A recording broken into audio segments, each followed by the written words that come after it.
Matatandaang pumunta nga sa Paris ni Diwata, si award-winning journalist na si Corina Sanchez at tinikman ang Paris overload ni Diwata.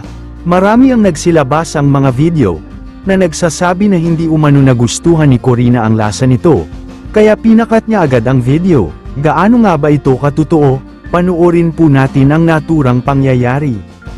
Okay, ang mga quotable quotes niya, one-liners. Dating nabubugbog, ngayon dinudumog. Sino na ang bumubugbog sa'yo? Kasi di ba nabugbog na ako dati, yung nag-viral ako sa balita, yung mga time na nasa ilalim pa tayo ng tulay nakatira. Ayan yung trending ano ko na nabugbog ako, tapos yun. Okay naman. Ano yung peklat mo niya?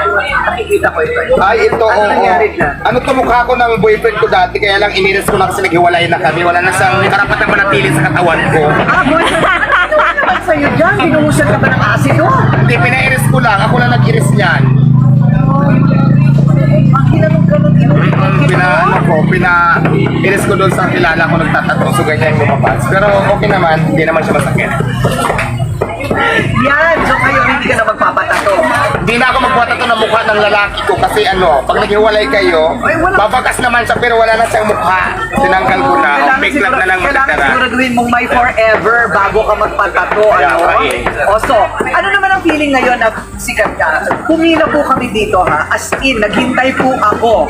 Para matapos, yung unang nag-interview sa kanya, nahuli pa ako. Aga kong nagpiligma ka ha, para sa'yo ha. Pasensya ka na ha. Kasi Nagme-makeup ako ng alas 6 ng umaga talaga para dito. So ano naman ang feeling na sikat ka na ngayon pagkatapos ng buhay mo dati? Ayan, masarap lang sa pakiramdam.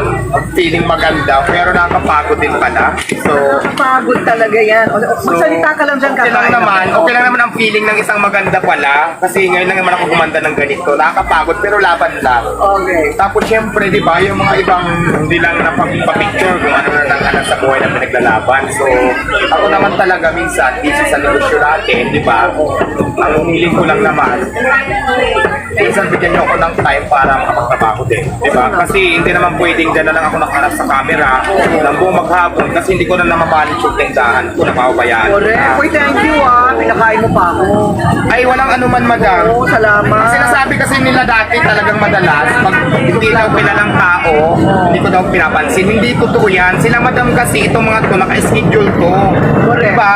Correct. Katulad ng nauna kanina, naka-schedule yun. So ngayon kung gusto nyo naman ma-interview ko na katulad kila madam, magpa-schedule kayo ng araw. Kasi di ba pagdating nyo dito, biglaan na lang tayo, tapos may ginagawa ako. Tama. Pag sinabi kong mamaya na, galit kayo, masama na ugali, nagbago na, wag naman ganun. Pero kung yun ang gusto nyo, eh, hindi ko naman kayo mapipigil doon kasi kayo yan. So, nakakarating sa'yo yung mga pambabash sa'yo na gano'n? Actually, yes. Kasi napapanood ko naman sila sa social media talaga. So, yun lang. Tapos, paano ka pumapatol ka? Minsan, pero pahapyaw lang. Kasi ang importante kasi sa akin, negosyo ko, hindi naman sila eh. Kasi alam mo ba, pag alam kong hindi naman makakatulong sa akin, hindi ko pinapatulan kasi mas focus ako sa negosyo ko.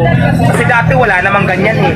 Kasi at the end of the day, ako pa rin naman mag-aangat sa sarili ko, hindi naman din sila eh. Kasi imagine mo, nasa ilalim ako ng tulay, yung mga kahirapan ko, wala naman yung mga yan eh. Natulungan ba ako ng mga yan? Hindi naman, para intindi ko sila ngayon. At saka nagsikap ako ngayon, hindi ako nabuhay sa hingi-hingi. Mga sinasabi nyo, pag walang dala, hindi ka entertainin. Nagsikap po ako, tumayo ako sa sarili kong paa para makaangat ng konti sa buhay. Kaya wag niyo sa akin ipamukha na nanghihingi ako sa mga nagbibigay sa akin. Sila lang po yung nagbibigay sa akin, pasalamat din naman ako. Pero sasabihin nyo na parang umaasa ko, hindi po totoo yan. Alam nyo po kung gaano ko masipag. Ano bang pangalan mo? Diwata.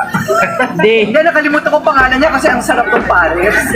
Makakalimutan mo yung pangalan mo. Kasi masarap. Salamat, madam. Diwata nga pala, no? Okay, sige. So, Atin pong nakita mga ka-YouTube at mga ka-Facebook na marami naman palang nakain si Miss Corina. Comment nyo rin po ang inyong panig. Kung nagustuhan nyo po ang videong ito, paki-like and share na lang po, pa-subscribe at follow na lang din po. Maraming salamat po sa panunood at suporta. All the glory belongs to our Lord Jesus Christ. God bless us all.